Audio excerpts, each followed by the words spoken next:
Diolch yn fawr iawn i ti, Elin, am dreiriau credig. A diolch hefyd am fy ngwahodd i roed y ddarlith hon. Mae wir yn anrhydedd cael gwneud.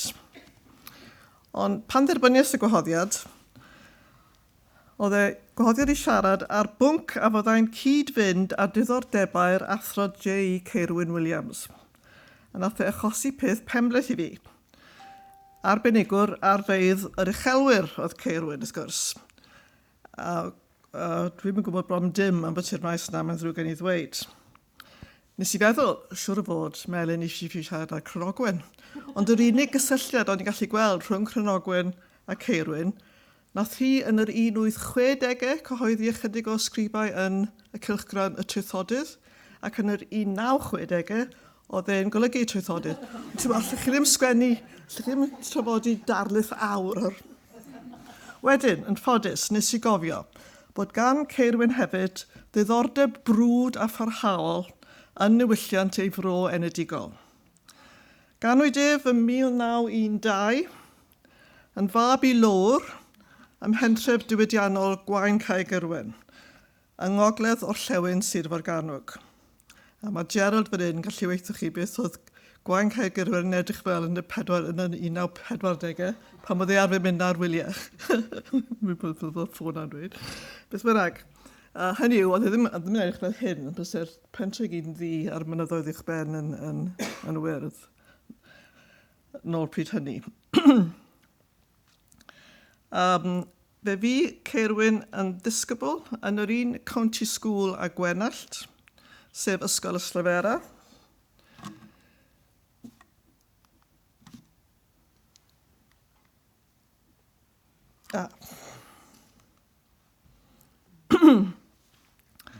Lle bu fy nhad innau hefyd yn ddisgybl yn yr un adeg a Caerwyn a Gwenallt, oedd hwnna'n gysylltiad hefyd. Ond yn sicr oedd da fe diddordeb parhaol yn y diwylliant yna.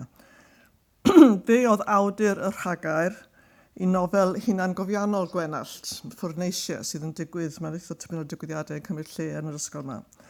A fe hefyd fi wrthi'n golygu'r gwaith hwnnw ar ôl i Gwenallt o'r gofod deiadl yn anorffenedig pan bu farw. Fe hefyd aluniodd y cyflwyniad i gyfrol Hugh Walters, Canu'r Pwll ar Pulpit, portread o'r diwylliant barddonol Cymraeg yn Nyffryn Aman. Cyfrol mae'r darlith hon yn ddyledus iawn iddi. Felly, dyma benderfynu, gan bod ni nawr yn mynd nôl i 450, ddys diwedd yr adeg na. Wel, mae'n gwybod rhywbeth am yr adeg na. Gwell dweud gair heno am y diwylliant y magwyd Caerwyn ynddo. Diwylliant Cymraeg y Meysydd glo cyn y Rhyfel Byd Cyntaf. Gan ganolbwyntio ar un agwedd ohono, nad yw hyd yn hyn wedi cael rhyw lawer o sylw. Wi eisiau cynnig i chi yn y ddarlith, mae fe'n drafodaeth, bod yna elfen yng nghanu Cymraeg Beirdd y Cymoedd, cyn y Rhyfel Byd Cyntaf, sy'n ymwneud ar hyn y byddem ni heddiw yn ei alw'n Gwleidyddiaeth werdd. Ond, aros am eiliad gyda Gwenallt ac Ysgol y Slefera, dyma gipolwg i chi o brofiad un o brif cymeriadau ffwrneisiau yn ystod yr adeg pan oedd ef yn ddisgybl yn yr ysgol. Fe ai Taliesin Nicholas yn ystod gwyliau'r ysgol ganol i'r wlad y tu allan i'r pentre a dringo i ben y bryniau. Am fod y pentre a'i weithfeydd a'r mwg a'r mwstwr a'r hagrwch wedi troi'n syrffed arno. Cerdded trwy dir corsiog, cerdded trwy'r coed y derw a'r iorwg yn ei dringo. Fe arosodd yno'n hir, am ei fod wedi cael ei syfrdanu gan yr harddwch. Ni ellid cael dau eithaf fel yr olygfa hon ar y mynydd, a'r pentref diwydiannol gyda'i fwg a'i fwstwr a'i lwydni hyll. Dyma thema gyfarwydd yng ngwaith Beirdd y Cymoedd. Y gwahaniaeth eithafol rhwng gwerthni'r mynyddoedd yn union uwchben eu cartrefi a llwydni hyll y pentrefi ei hun yn y dyffrynoedd cul islaw. Magwyd llawer o'r beirdd a oedd yn y genhedlaeth neu ddwy cyn Caerwyn yn blant i ffermwyr lleol, Ond ychydig o gyfleau gawsant i fwynhau natur na addysg. So ni'n mynd nôl i'r adeg pan oedd y pyllau glo dod fewn. Haen ar ôl haen, y glo carreg, wedyn y glo stem. Tro ar ôl tro chi'n cael y symud ar gyfer gwaith o'r ffermydd i'r pyllau. A mae llawer ohonyn nhw wedi geni mewn fferm, yn disgwyl bod yn fab fferm, gwas fferm, a goffa fan un pyllau. Dyma chi ddisgrifiad. Y bardd a'r gweinidog Ben Davies o'i flynyddoedd cynnar ef. Ganwyd Ben Davies yn 1864 mewn ffermdy o'r enw'r Dôl Gam ar y bryniau uwchben Cwm Llynfell, pentref diwydiannol ychydig i'r dwyrain o Waun Caerwyn yn yr un ardal. Mewn darn o hunangofiant, meddai, cofiaf gynorthwyo yng ngwaith y fferm yn weddol fore, nes yma fi'n cychwyn. Ond pan o fewn mis i fod yn 12 oed, bydd rhaid i minnau fel fy mrodyr eraill wynebu'r lofa. Byddwn yma yn dryso, hynny yw, yn agor a cael drysau tanddiarol mwyn gadael i'r carti glo fynd trodd. Byddwn yma yn dryso am oriau wrth i fy hun. Carchar rhyfedd oedd hwn i blentyn y mynydd. Cofiaf yr oriau unig yn y gongl gerllawr drws. Dim ond rhyw 4 siwrnau o lo, y dydd, a'i heibio i mi yn ystod 12 awr, na beth oedd shifft arferol pob dydd 12 awr, a mae fe'n 12 oed. A'i oriau heibio weithiau heb i mi weled na chlywed neb. Edrychwn i'r tywyllwch bythol ar bob llaw. Roddai fy llusau'r yn bwl digon o ole i mi weld y tywyllwch. Deau hiraeth poenus ataf ar adegau am y ceiau a'r defaid a'r bryn a'r mynydd. Ar awr o syched angerddol, ond yn mynd siw bod dŵr dy be, byddwn yn portreadu dylif croew eirias ffrydiau twrch ger bron fy meddwl, ac yn meddwl bod yr haul yn tywynnu ar y ceiau a minnau yn y dyfnder di. Gyda mynwes drom lwythog o rawn i lawr y pwll pob bore, ac un o chenaid hir ddistaw oedd y diwrnod ar ei hyd. Nid oeddwn yn gallu chwerthin yn y dyddiau hynny. Methwn am mwynhau nos Sadwrn, dim ond nos Sadwrn yn y canol rhydd, na'r Sul, am fod bore llun, a'i garchar di, a'i safn yn agored ar fy nghyfer. Ond roedd ganddo un difyrwch yn ystod yr oriau hir hynny tan ddear, sef barddoni.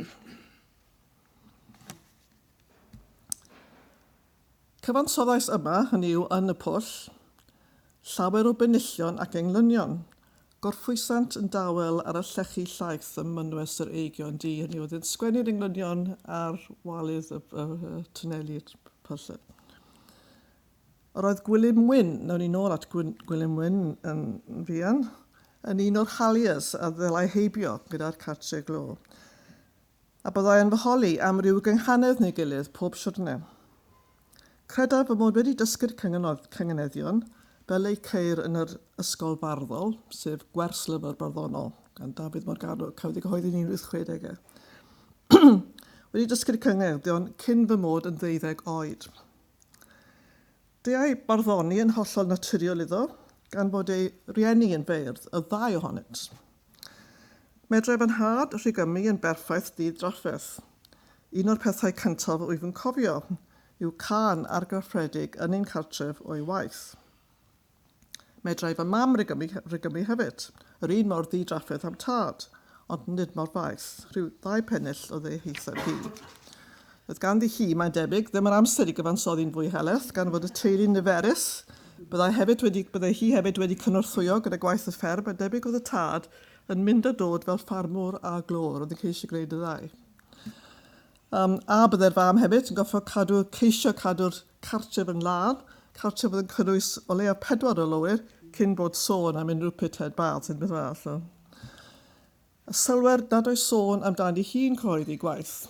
Mae fe'n cyhoeddi, ond dyw hi ddim yn cyhoeddi. Ond mwyn cynnwys o leiaf un cerdd gan fenyw yn y ddarlith hon, a dyma'r unig un, mae'n ddrwg gen i weid, dyma ddyfyniad o waith Sarah Davies, na henw, Williams i gychwyn, cyn i briodi. Sarah Davies Cwm Llyfnell, a mae mab yn rhoi ei pennill i ni. Pan oedd ymrodyr yn gweithio yng Nghwm Rhondda, oherwydd oedd pyllen cai yn ardal Cwmaman, eitha tipyn adeg yna, cofiaf hi yn cyfansoddi y pennill ag anlyn. Mae William a John, yn brodyr, yn Reorci, yn aros bob sabath yn awr. Rwy'n disgwyl bob dydd am ei gweled yn dyfod a'i paciau i lawr i weithio i hen waith Cwm Llynfell a cherdded y nos i'r ddôl gam.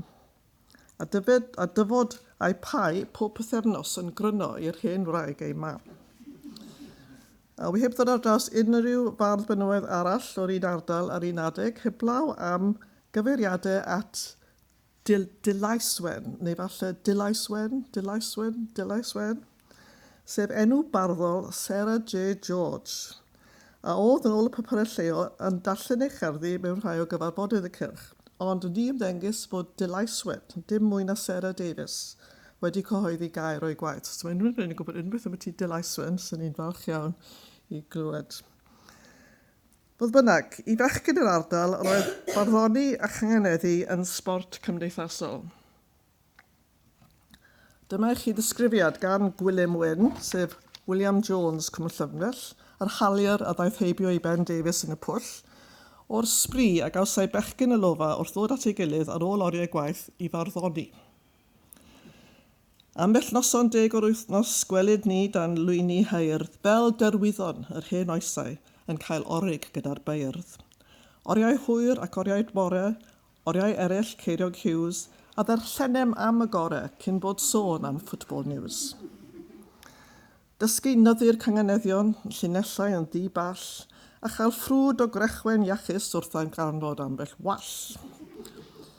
Hyn yw'r rheswm fod fy ardal wedi codi Beirdd o nod wrth fyfyrio pethau ofer fel Football News, ellir byth cyrhaeddydd clod.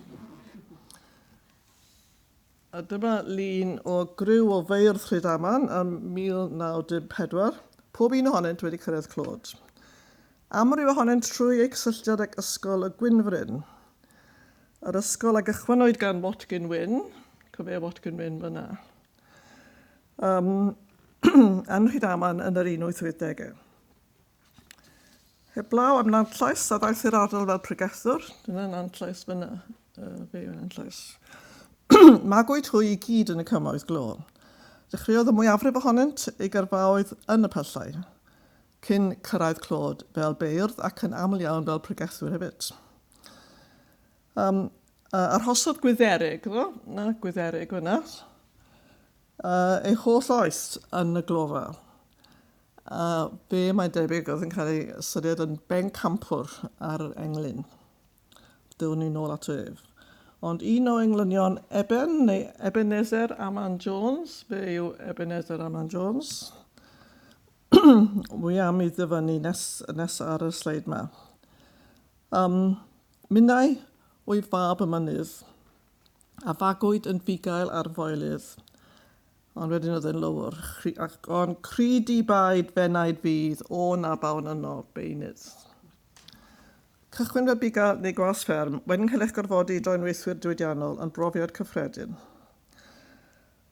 Ceir disgrifiad cynnar o'r broses hon yn y gerdd Bugail Glynnoedd gan Ieuan Ddu, sef John Thomas, anwyd mewn ffermdy ger Caerwyn yn 1795, sy'n ni'n mynd nôl tymor nawr, ond oedd yn gweithio yn Merthyr Tydfil pan gyhoeddwyd y gerdd yn 1845, disgrifiad cynnar o sut o'n symud o'r fferm i'r pwll. Y bugail ei hun sy'n cyflwyno'i hanes yn y gerdd Bugail Glynnoedd. Mae'n disgrifio i gychwyn ei ddedwyddwch cyn diwydiannu Cwm Ebwy. Rhwng glenydd Ebwy Gil, pan o'n i'n fugail llon, fy nghan oedd ber o sil i sil ar glistog gwerddlas don. Fy nefaid oent yn wyn a di, a phan y crwydrent draw, ei lliw rhoi i'r arwydd ci ple porent ar hyd ar bob llaw. Os eira drwch fain canu'r twyn, y gwlanddi profau gwyb. Os llwydi'r bryn, y gwynafwyn gan byddwn ar ei grib. Ond, o'r diwedd gweithdau mawr o amgylchoent, a'i mwg yn dio esgyll hwyr a gwawr a gwisgo'r hael a gwg. Fy nefaid llon ar ddôl a bron, bydd bynnag fyddai byd, a'i tis a'i glaw, yw gweled draw o'r unlliw oeddent gyd. A'r caddig didew aeth a'i lliw, gwnaeth finnau o'r un gran, a gwaith na hyn, dan odr bryn yn ddistaw graeth fy nghân. Wrth weled gwedd fy ŵyn pob hafddydd yn trymhau, I fi gael mwyach o pa swyn oedd yn y ganiad glau. Mi dyngais wrth yr anwyl ferch rhoi beinydd glis dim cerdd, os cawn ond meddu hon a'i serch, madwn ar fasnach werdd.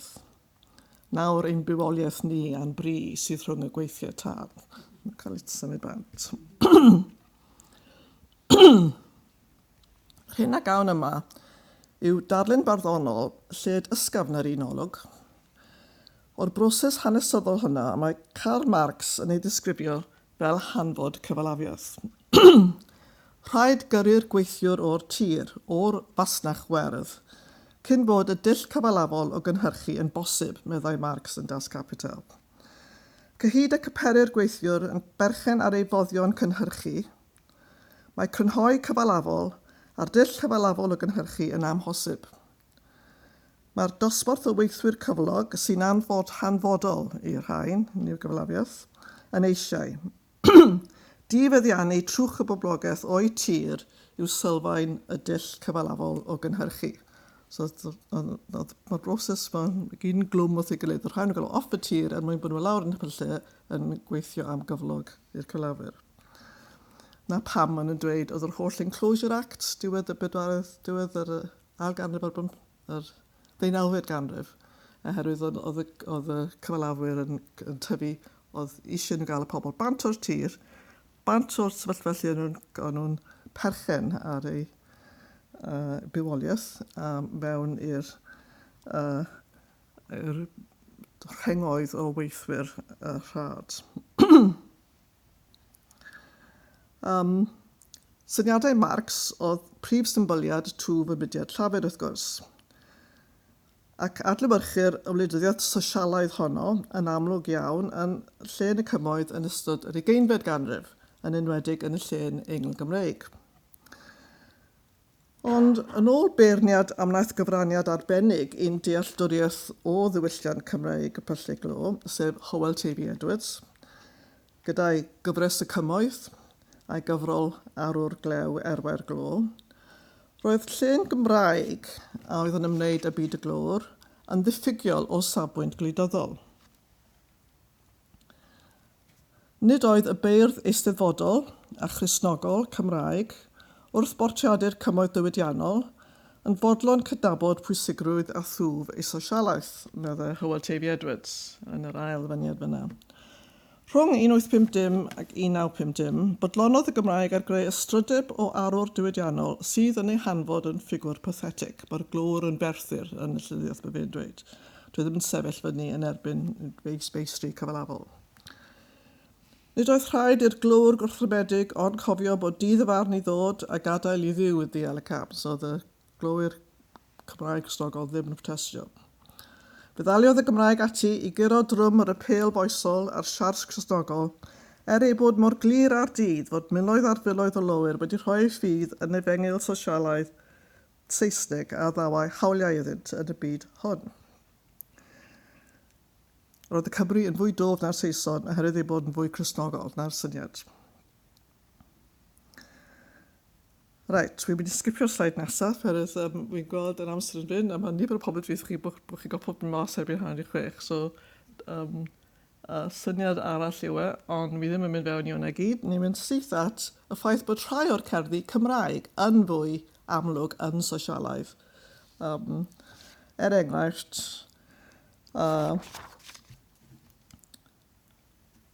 Ymson ar y mynydd gan Dewi Grenig, sgwennu cyn dechrau'r 20fed ganrif. Dewi Grenig oedd David Roberts o Rydaman, ni'n mynd bod llawer iawn mwy yn byty fe, ond mae da fe'r car yma. A yw'n iawn I un o'r ceithion, hynny yw un o'r glowyr. A yw'n iawn I un o'r ceithion esgyn i'r uchelion fri I fwynhau yr iach a welon ar hyd llethrau'r mynydd di. Ac I ddweud yn sŵn y ffrydlif y meddyliau sy'n ei fryd, pan mae gwawr 18fed ganrif bron ymdori ar y byd. Ffoaf fel yr hydd clwyfedig chwiliaf am ryw lanerch werdd. Dyna'r lle o'i fi yn ymson, falle'n gwneud camsyniad mawr, pan yn credu wyf mae ceithion yw holl weithwyr Brydain Fawr.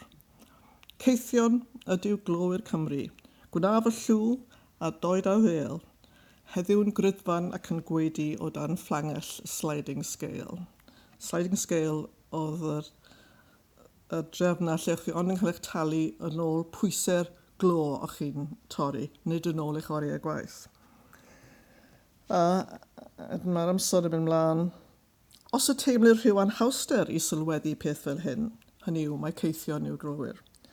Ewch am dro i lawr i'r dyfnder tywyll di dan wadnau'r bryn, lle mae angen ysgyrnygu ar y bodau llwyd ei gwedd, lle mae llawer trian croenddi, hynny yw glowyr, yn ddifeddwl gloddio'i fedd. Ond, erbyn hyn, gyda thwf sosialaeth yn ardal, mae gobaith am achubiaeth. Rwy'n clywed sŵn dieithrol, sŵn buddigol yn y gwynt, megis sibrwd o'r dyfodol wrth fynd heibio ar ei hynt. Sŵn ysbrydion y deffroad, wedi dryllio'r drysau'r ffai. Music itgorn floedd chwildroad trwy y niwl yn agosau. Sylwer fan hyn, sut mae'r ymyson yn gwneud yn fawr o dirwedd y cymoedd diwydiannol a'r gwahaniaeth eithafol rhwng gwyrnu'r mynydd a diwch y pentrefi i gyfleu ei neges. Mae'r bardd yn dweud ni, cymwch ychydig o gamau fyny'r mynydd, nes cyrraedd rhyw lanerch werdd. Edrychwch chi lawr y dyffryn cil at y tai teras dan darth y llwch glo. Fe welwch yn glir mae gormes annaturiol a gwrthdynol a orfododd y boblogaeth i fyw a gweithio dan amgylchiadau moraleithus. Wrth gwrs, perchenogion y pylle oedd yn adeiladu y tai teras na mor agos at y gwaith. Chydig o gamau lan y mynydd a gallech chi wedi byw i tu allan i'r tarth, ond mae'r holl o tai teras bod mor agos maen nhw'n gallu bod at y pwll. Oedd hwnna'n golygu bod yn gallu rheoli y gweithlyd mell, oedd pawb yn clywed hwter y gwaith. Ac hefyd, wrth gwrs, oedd yn tsepach na cheisio adeiladu uwchfynion y mynydd. Ond canlyniad yw, maen nhw gyd yn byw o dan y tarth na, allwch chi weld yn glid, mae fe'n annaturiol bod nhw'n byw fyna pan allan hawdd wedi byw mas yn y goleuni. Ger fod yn wir, na cheir yn y barddoniaeth Cymraeg llawer cerdd arall sy'n croesawu'r chwyldro gwleidyddol, fel mae Dewi Grenig yn ei wneud, eto i gyd ceir nifer o gerddi sy'n bytheirio yn erbyn y modd roedd angen ysgyrnygu ar drigolion y pentrefi glo. A hynny nid yn unig oherwydd damwyniau yn y gwaith, ond oherwydd effeithiau niweidiol anadlu llwch y glo. Roedd yn hysbys i bawb erbyn ail hanner bedwaredd ganrif ar 15 a tipyn cyn hynny, cymaint o niwed am nau llwch glo i'r ysgyfant.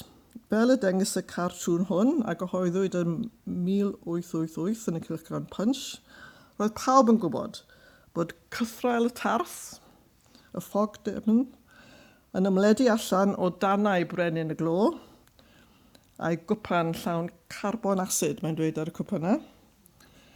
Hynny yw carbon dioxid. Gwyddent hefyd fod trigolion pob ardal a ddeiau o dan gyffyrddiad y cythrael. Fel, dyna am dyn ni'n golygu wneud. Eisiau'r pointer, ydw i.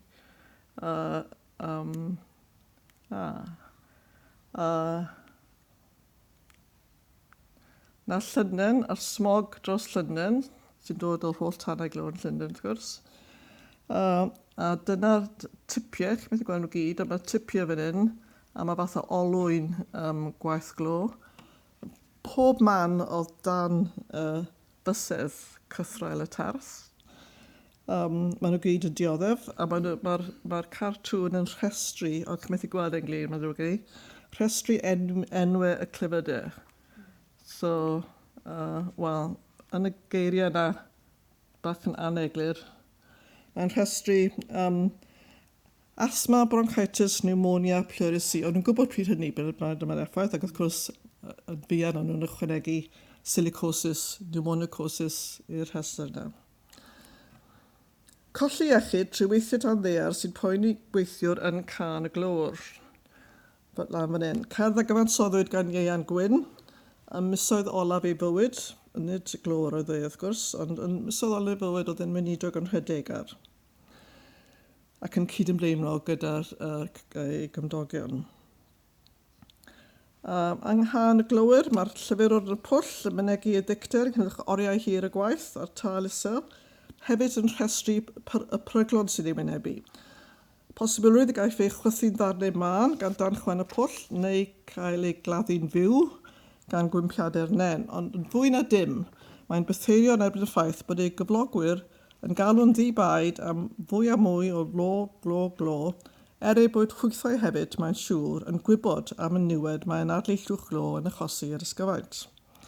Gan gyfarch perchnogion y gweithfeydd, meddai wrthynt, glo o fynyr yn ddi ball, glo i holl geginau'r wlad, glo i nofio llongau cad, glo i agerbeiriau'r byd, nes yw fy nerth wrth dorri glo yn prysur wywon wir. Glo sy'n gwywom gryddiau i, ond air a chysur ddwg y glo yn helaeth iawn i chi. Glo fel napau fyddai ddim i mi ei afiach farwol fwg. Ni ddaw dialedd gwaed i ddifa dim o chedd, am wneud i mi wrth dorri glo ar unwaith dorri'n bedd. Ceir digon o gerddi gan y glôwyr ei hun sy'n tanlinellu'r un neges, fel enghraifft y glôr gan Gwen. Mae'n debyg mai bregus bu ei iechyd ef trwy gydol ei fywyd, oherwydd iddo ddechrau gweithio tan ddaear yn 8 oed, yn lefel y 3 glôyn ger Bryn Aman. Ar ôl cyhoeddi adroddiadau'r Comisiwn Cyflogaeth Plant a ffasio'r ddeddf rheoliad y pyllau glo yn 1842, roedd cyflogi plentyn dan 10 oed i weithio yn y golfeydd yn anghyfreithlon a cafodd Gwen ei gyflogi yn 8 oed yn 1852. Mae'n debyg na phoenwyd perchnogion y pyllau glo Cwmaman rhyw lawer gan y rheolau. Maen nhw'n dweud na pan maen nhw'n dweithio chi bron, oedd ddeithio tipyn o pyllau yn anwybyddu fe. So, oedd e'n 8 oed, 1852 yn mynd lawr y pwll yn anghyfreithlon. Yn y gerdd y glôwyr, fel yn ymson Dewi Grenig, disgrifir y glôwyr fel ceithion. Y glôwyr trodion, hwy sy'n dwyn mewn caled waith y beichiau trymaf. Mor frwd ei chwys, mor di ei crwyn, os nad mor gaeth ar ceithion ceithaf. Yn gweithio ond ei hunain wyr, mor galed yn y dyfnder dergel, yn toddi fel y canwyll gwyr, yn difau cyrff am gyflog isel.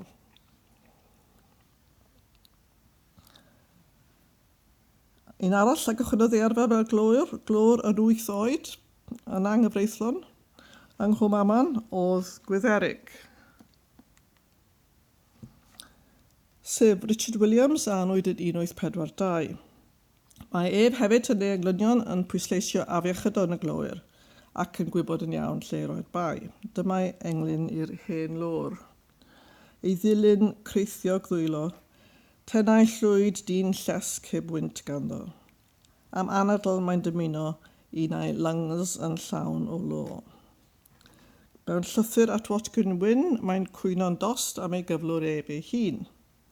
Hyd y parth cyfarth fel ci ar y dwyf a'r rhedeg i boeri. Gwelw fardd tra gwael wy fi, heb anadl yn ymboeni. Ar y tarth, y cwmwl o garbon dioxid neu lwch glo sy'n gorchuddio'r pentrefi diwydiannol mae'r bai. Yn ogystal â'r oriau o weithiau i lawr y pwll. Dyma englyn Gwytherig i'r tarth. Nydd llwyd fel hen dilledyn, oer, eistedd ar wastad y dyffryn yw tarth. Rhydd llonydd fel llyn a barig yn ei boerin. Tra bod y boblogaeth yn byw o dan y llyn o darth, niweidir hys gyfent hwy yn ogystal â'r glôwyr gan frathiad barigog llawn carbon dioxid yr cwmwl oer sy'n ei gorchuddio. Lan y mynydd mae'n wyrdd, ond wedyn mae'r tarth. Os am anadl iach, rhaid dringo uwchlaw'r dyffryn. Troi am anadl tua'r mynydd yr wyf, o'r glynnoedd i'r goleuni codaf.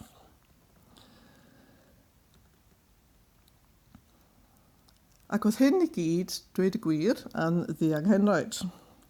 Gellid bod wedi troi at ynni amgen mwyn gyrru peiriannau oes Victoria. Dyfeisiwyd y peirian trydan yn 1821, dechreuwyd cynhyrchu trydan dŵr, hydroelectricity, yn 1878. Roedd trenau a cheir trydan wedi ei dyfeisio cyn diwedd y 4th ganrif ar 15. Ond, o safbwynt y cyfalafwyr a fuddsoddodd yn y pyllau glo, yn hytrach na dewis ariannu'r arbrofion gydag ynni amgen oedd yn mynd ymlaen yn wedig yn America, mae'n debyg. Roedd glo tipyn yn rhatach a haws cael gafel arno. So nhw ddim yn ariannu yn yr arbrofion yma, alle wedi creu ynni amgen nôl yng nghanol y 4th ganrif ar 15. Ac nid oedd y sosialwyr cynnar nag undebe'r gweithwyr am weld diwedd y pyllau glo chwaith. O'n nhw ddim yn dweud dewch ni gau y pyllau glo, o'n nhw'n dweud dewch ni gael mwy o arian i'r glowyr, dewch ni gael rheolaeth dros y diwydiant i'r glowyr, nid cael gwared o'r pyllau glo. Ond yng ngwaith y Beirdd Cymraeg, ceir yn aml gri o blaid dod at diwydiant glo I ben yn y 4th ganrif ar 15. Cymerer enghraifft datganiad glan ffrwd. Am 1880, wrth iddo alaru dros ffawd ei blwyf genedigol ef, sef Llanmwno, a leolir rhwng afonydd Rhondda a Cynon. Daeth y diwydiant glo i'r ardal honno yn yr 1850au a'r 1860au a'i difetha yn ôl glan ffrwd. Mae plwyf Llanmwno wedi gweld cyfnewidiadau mawrion yn ddiweddar. A mae trwst ar prysurdeb y cyffro ar y stŵr sydd yn awr wedi cymryd lle y tywelwch yn ddigon I bennu gwyno sant, godi ar eisydd yn ei fedd a milltithio y bobl sydd wedi torri ar heddwch y plwyf ac wedi aflonyddu ar un o hen dawelfannau natur yn boeth bo'r cwbl. Mae afon ffrwd yn gryddfan ar ôl ei chynloiwder a clydach fel pen ceisio ffoi rhagddi ei hun I ymguddio rhag cywilydd ym mynwes Taf. O fy hyn Llanmwno, goddiweddu tithau o'r diwedd gan draed y gelyn. Sathrwyd ar gysegredigrwydd dy geiau prydferth. Gyrwyd dy adar peroris ar encil. Gwyryrodd y march tanllyd, sef tren glo. Gwyryrodd y march tanllyd ac ysgrechodd fel 1000 o foch ar dylanerchau heirdd.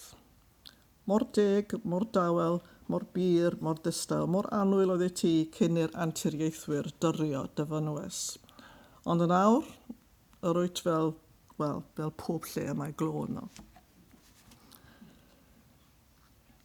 Felly, mae'r ardal wedi ei lygru. Mae'r afonydd yn frwnt, gelynion a llofruddion byd natur yw'r anturiaethwyr, a'i hysfau gloddio am tanwydd ffosil, a gelynion yr ymeithwr hefyd, oedd iddo golli bywoliaeth ar ôl i'w geiau prydferth troi'n ddi.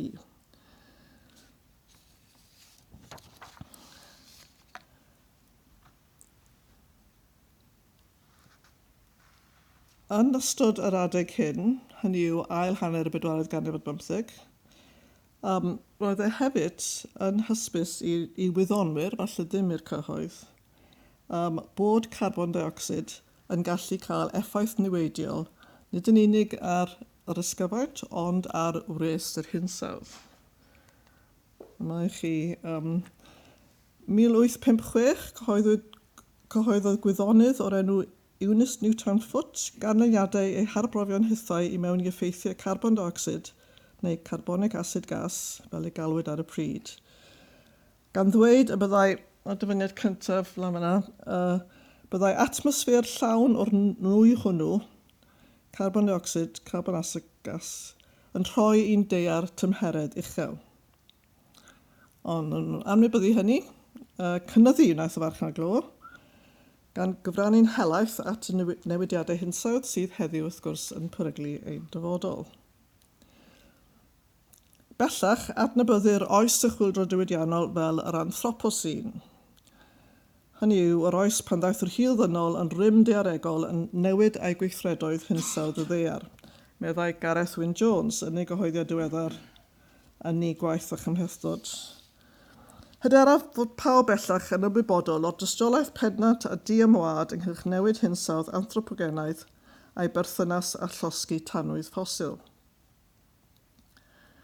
Dengys modelau ffisegol, y dylid ymatal rhag defnyddio tanwydd ffosil ac y dylid gadael y cyfran helaeth ohono yng ngrombil y ddeiar. Ond yr adnoddau hyn sy'n sylfaen i rai o gwmnïau mwyaf pwerus a gwerthfawr ein byd. O ganlyniad, mae'r ymateb i newid hinsawdd nid yn unig yn fater technegol cymleth, ond mae hefyd yn bygwth y gyfundrefn gyfalafol a golyd unigolion trafwerus sy'n cefnogi'r farchnad rhydd i ddifil y pethau. Ac wrth gwrs yna'n union beth maen nhw'n darlun dan ar y funud yn COP28. Mae rhai arbenigwyr, fodd bynnag, wedi cynnig na ddylir yr hil ddynol yn gyffredinol, hynny yw yr anthropos, cael ei beio am y newidiadau hyn, yn hytrach y system gyfalafol oedd ar fai. Gan hynny dylid galw'r oes ddaearegol newydd, nid yr anthroposyn, ond y capitalosyn. Pa mae fy'n dyfeisio'r enw, mae Jason Moore yn dweud, fi'n gwybod enw hyll, ond oedd e'n system gwyll. Mae fe'n system gwyll, system hyll. Yn y gyfrol anthroposyn o capitalosyn, meddai Jason Moore, achoswyd y newid hinsawdd anthropogenaidd nid gan yr hil ddynol yn gyffredinol, ond gan gyfalafiaeth. Llwyddiant cyntaf cyfaladiaeth oedd creu llafur had na'r broses oedd Marx yn disgrifio, a hefyd biga'r glynebwy yn disgrifio. Wrth drosi adnoddau natur i mewn i elw, ymelwyd hefyd ar egnion y mwyafrif o'r ddynoliaeth, fel llafur had neu fel caethweision. Felly dylem gyfeirio nid at y newid hinsawdd anthropogenaidd, ond at y newid hinsawdd cyfalafogenaidd. Cafodd y mwyafrif o'r hil ddynol yn ragedd a phlant yn ogystal â dynion ei defnyddio gan y system gyfalafol. Cofiwch am y Sarah Thomas oedd a ddim amser i barddoni, oedd hi mor brysur gartref, oedd hi hefyd yn geithwas i'r system. Yn ôl y dehongliad yma. Yn weithwyr ac yn deuluoedd y gweithwyr, yn byw yn y tai teres o dan darth y gwaith.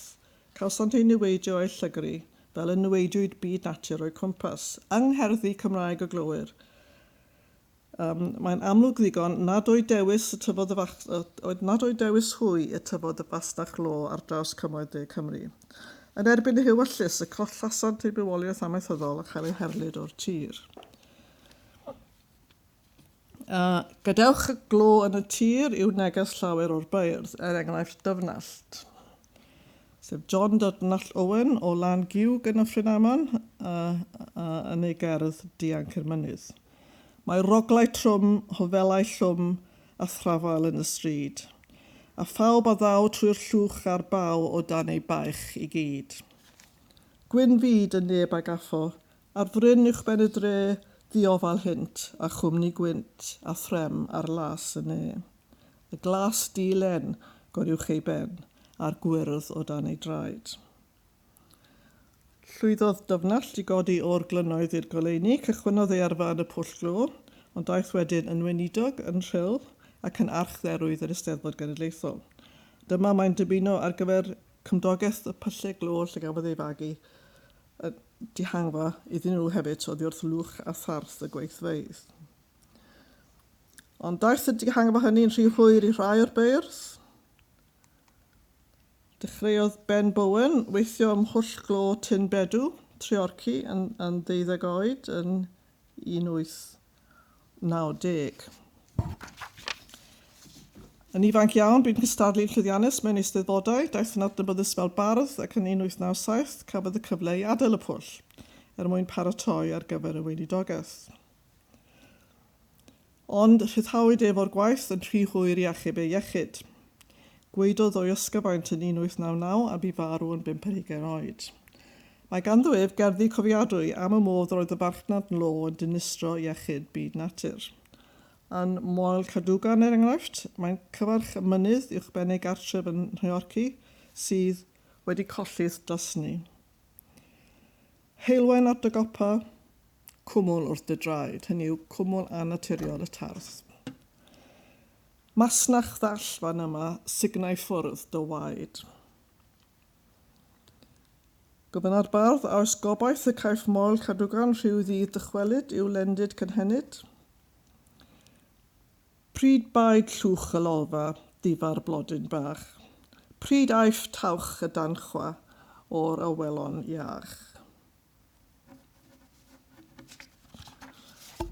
Daeth dihangfa o lwch y gwaith o'r diweddi'r mynydd, fel y gwyddom, ond yn rhy hwyr i arbed iechyd yr hinsawdd, achos oedd 7 mlynedd yn y pwll lo, yn gwneud yn rhy hwyr i golygu bod Ben Bowen methu achub ei iechyd ei chwaith. Oedd bynnag, yna wastad un ffordd arall, yn ogystal yn mynd yn bregethwr o aros yn y goleuni, sef brwydro ymlaen gweithaf yr amgylchiadau fel ffermwr. Bardd arall a protestiodd yn erbyn dyfodiad y diwydiant glo i gymoedd Rhondda oedd Brynfab, Thomas Williams. Gwrthododd ef adael ei ffermdy ar lethrau uchel mynydd Eglwys Ilan uwchben Pontypridd, a llwyddodd i aros yn y fasnach werdd trwy gydol ei oes. Os am hanes How Green Was My Valley go iawn, sy'n lot yn byti yr oesoedd cyn yr 20fed ganrif yn y nofel yna, os am hanes go iawn, rhaid troi at ei nofel ef Pan oedd Rhondda'n Bir, 1912 i gyhoeddi de. Mae digwyddiadau'r nofel hanesyddol hon yn cymryd lle rhwng 1837 pan agorwyd y gweithfeydd glo cyntaf yng Nghwm Cynon ac 1851 pan gyhoeddwyd adroddiad swyddogol yn enwi glo ager Cymru fel y tanwydd gorau ar gyfer llongau'r llynges brenhinol. O ganlyniad, rhythrodd brenhinoedd y glo i'r Rhondda, lle canfwyd gwythiennau cyfoethog o lo ager, a dechreuwyd agor pyllau yno ar frys gwyllt, bod newid yn y Rhondda yn sydyn iawn. Ond nid yw'r stŵr hwnnw eto wedi dechrau amharu ar fywyd trigolion Cwm Rhondda yn nofel Brynfab. Mae'r stori'n cychwyn gyda cymeriad o'r enw Mocyn Dafydd o Aberdâr yn ymweld â'r gof Will Oliver ym Mhontypridd. Roedd Mocyn yn arfer dyfod yn achlysurol i dynnu ei rwyd trwy afon Rhondda. Am fod Cynon erbyn hynny wedi colli ei gloedr cynhenid. Mae'r fasnach glo wedi dod i Gwm Cynon, mae afon yn ddi. Mae'r pysgotwyr, maen nhw methu cael bywoliaeth mas o'r afon nawr, so mae'n symud lawr i bysgota yn Rhondda, sydd o hyd yn Bir.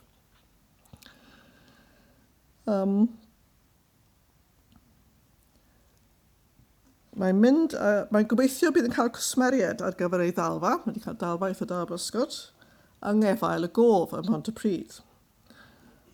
Ond mae Will yn dweud wrtho, byddai'r un man i ti geisio hedfan Mocyn a gwerthu pysgod yma, am fod y dynion yn cael gwell blas arnynt wrth wedi iddynt ei dala ei hunain. Mae poblogaeth y cwm cyn agor y glofeydd yn hunan gynhaliol, medru byw a bod ar gynnyrch y byd natur toreithiog a iach o'i cwmpas.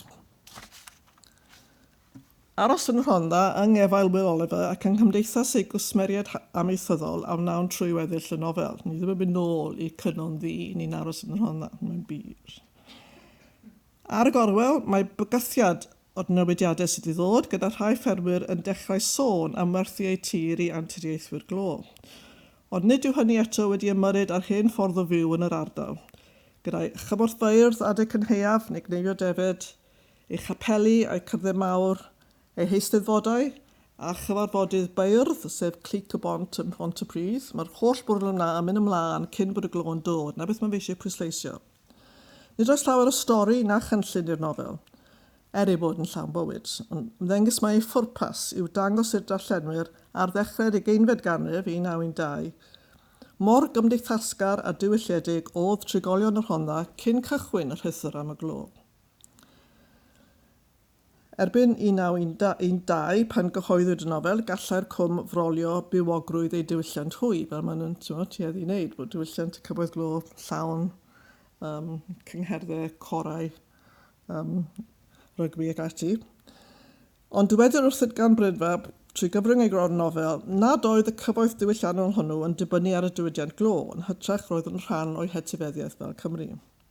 Fel diweddglo'r nofel, cerdd gan Brynfab, lle mae'n cyfarch Cwm Rhondda fel y mae yn y presennol, hynny yw yn 1912, ar anterth y Farchnad Glo, ac yn galaru ar ôl cyfoeth go iawn a gollwyd er mwyn cyfoethogi'r cyfalafwyr. Gyfoethog Cwm Rhondda ei olyd yw ei fri, ond golyd yw andwya ei harddwch ef i ni. Ni wrida tlysni anian yw wyneb ef yn awr. Ei olyd anweledig, hynny yw oedd e fod i fod yn anweledig y glo, chwirnellau fri cyntebig pob dydd trwy'r cwm i lawr. Y trenau yn mynd trwy, oedd yr glo na fod i fod dan ddeiar, a nawr mae fe'n andwyo harddwch y cwm.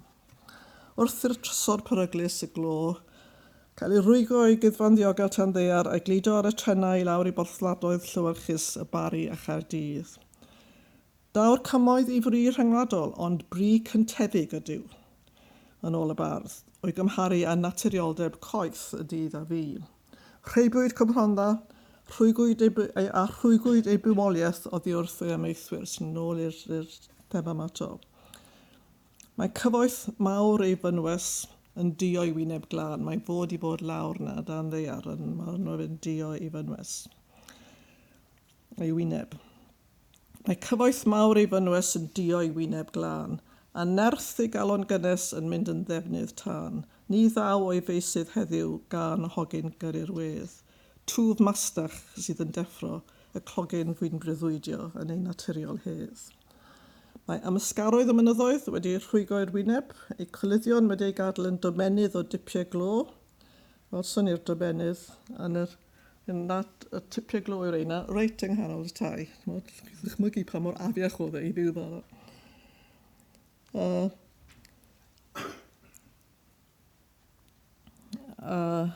A mae fe'n gwenwyno byd natur, gwenwynu byd natur yn ogystal â iechyd y trigolion yn y tai teres o dan darth y gwaith.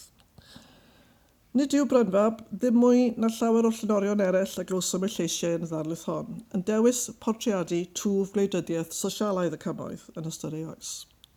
Ond eto ni ellir honni nad oes yn ei le nef fel yngwaith llawer o'r lleill, agwedd wleidyddol wrth gyfalafol arall, sef gwleidyddiaeth werdd. Hefyd, wrth gwrs, yn grif yn wrth gwleidyddiol rhythm y sosialaidd. Neges y beirdd hyn yw darllenwyr heddiw, yn oes y newid hinsawdd, yw ceisiasom eich rhybyddio. Meddyliwch o ddifrif pa mor wahanol fyddai eich rhagolygon chwi heddiw, pe bai eich cendadau wedi gwrando ar ei neges a gadael y glo yn y tir. Diolch.